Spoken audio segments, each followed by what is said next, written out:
त्रिलोकीनाथ नाम का एक व्यक्ति रहता था। उसका इस दुनिया में कोई न था सिवाय हनुमान जी के। त्रिलोकीनाथ हनुमान जी का बहुत बड़ा भक्त था। वो रोज उनकी पूजा किया करता था। त्रिलोकीनाथ हनुमान जी को ही सब मानता था, एक मित्र, पिता, गुरु। वो सारी बातें हनुमान जी से किया करता था। अरे कहाँ जा रहे हो त्रिलोकीनाथ, इतनी सुबह सुबह? बस भाई, हनुमान मंदिर जा रहा था। हनुमान जी की पूजा करके दिन की शुरुआत करूंगा। अच्छी बात है, चलो आओ तुम पूजा करके मिलते हैं फिर।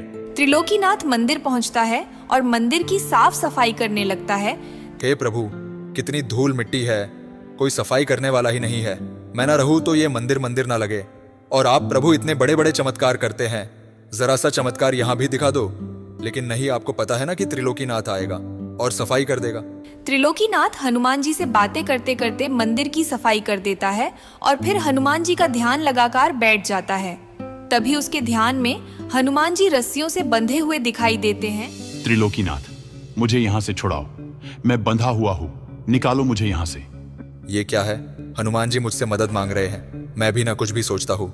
त्रिलोकीनाथ इस बात को एक बुरा ख्याल सोचकर मंदिर से बाहर चला जाता है, लेकिन अभी भी उसके दिमाग में वही ख्याल घूम रहा होता है। तभी उसे रघुनाथ मिलता है।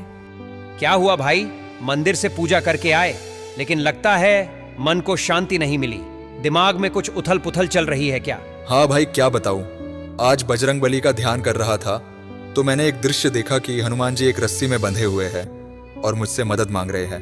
भाई, हनुमान जी को तुम्हारी मदद की कब से जरूरत आन पड़ी, और उन्हें बांध कौन सकता है? जरूर ये ख्याल तुम्हारे मन में ऐसे ही आ गया होगा। बात तो तुम सही कह रहे हो।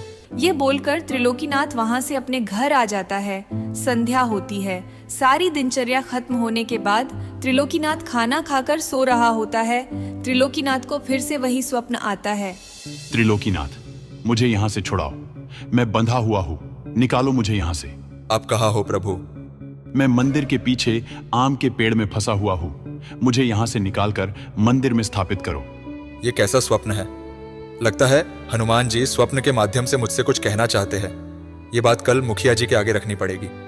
अगले दिन त्रिलोकीनाथ ऐसा ही करता है। वो गांव में पंचायत बैठाता है। सभी गांव वाले वहाँ खड़े होते हैं।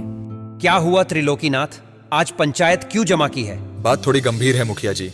कल से मुझे बार बार हनुमान जी स्वप्न के जरिए बता रहे हैं कि वो मंदिर के पीछे आम के वृक्ष में फंसे हुए हैं। उन्हें वहां से आजाद करके मंदिर में स्थापित करना है। इसीलिए मैं आपसे ये निवेदन करना चाह रहा हूँ कि उस वृक्ष को काट के उसमें से हनुमान जी को निकालकर मंदिर में स्थापित करना होगा। क्या पगला तो नहीं गए हो ना त्रिलोकीनाथ? माना कि तुम हनुमान जी के भक्त हो, लेकिन ऐसा भी नहीं है कि तुम कुछ भी बोलो और हम मान ले। अपनी इस बेफिजूल के बात के लिए तुमने पंचायत का समय बर्बाद किया है। पर मुखिया जी, मैं सच कह रहा हूँ, एक बार उस पेड़ को काट कर देख लेते हैं। त्रिलोकीनाथ, क्यों जिद कर रहे हो बेकार की? ये सब तुम्हारा भ्रम है। जाओ, घर जाओ। जाओ यहाँ से। आज की सभा यही समाप्त की जाती है। मुखिया त्रिलोकीनाथ को भगा देता है और कड़े शब्दों में पेड़ काटने के लिए मना कर देता है। त्रिलोकीनाथ उदास मन लिए घर की ओर जाने लगता है। तभी रघुनाथ उसके कंधे पे हाथ रखता है। त्रिलोकीनाथ, परेशान मत हो, ये सब तुम्हारे मन का वहम होगा। ज्यादा ध्यान मत दो। और वैसे भी वो आम का वृक्ष मुखिया जी का है, और पता है उस अकेले वृक्ष से कितने फल आते हैं। वो तुम्हारी बात पे वृक्ष तो नहीं काटने वाले। ज्यादा सोचो मत, जाओ आराम करो, सब ठीक हो जाएगा। ये बोलकर रघुनाथ वहाँ से चला जाता है। लेकिन इस बात से त्रिलोकीनाथ को अभी संतुष्टि नहीं मिली थी। उसका मन अभी भी व्याकुल था। भाड़ में जाए मुखिया जी और सब। हनुमान जी ने मुझसे बोला है, वो मुझसे मदद मांग रहे हैं। कोई नहीं साथ देगा तो भी मैं उनकी मदद करूंगा। त्रिलोकीनाथ किसी की बात नहीं मानता। वो एक कुल्हाड़ी उठाता है और उस पेड़ को काटने के लिए निकल पड़ता है। मंदिर के पीछे पहुंचकर बजरंगबली का नाम लेकर त्रिलोकीनाथ उस पेड़ पर कुल्हाड़ी चला देता है। उसे ऐसा करते हुए गांव का एक व्यक्ति देख लेता है और वो भागता हुआ जाकर सभी गांव वालों को ये बात बताता है और सबको इकट्ठा करके ले आता है। जय बजरंगबली, जय बजरंगबली। कोई बात नहीं प्रभु, कोई आपकी मदद नहीं करेगा तो क्या मैं भी नहीं करूंगा? मैं अवश्य निकालूंगा आपको इस वृक्ष में से। हाँ त्रिलोकीनाथ, तुमने ये क्या किया? तुमने अपने पागलपन्ने की वजह से मेरा इतना सुंदर वृक्ष काट दिया। मैंने पंचायत में कहा था ना कि कोई वृक्ष नहीं काटेगा। त्रिलोकीनाथ, तुम ये कैसी हट कर रहे हो? तुम इतनी मूर्खता का काम करोगे, हमें अंदाजा नहीं था। पर भाइयों, मैं सच कह रहा हूं, मेरे स्वप्न में हनुमान जी आते थे और इसी वृक्ष को काटने के लिए कहते थे, वो यही कहीं कैद है। अच्छा, तो तुमने इसलिए ये वृक्ष काट दिए? तुम्हें दिखे कहीं हनुमान जी? कहाँ हैं? क्या किसी को यहाँ हनुमान जी दिखाई पड़ रहे हैं?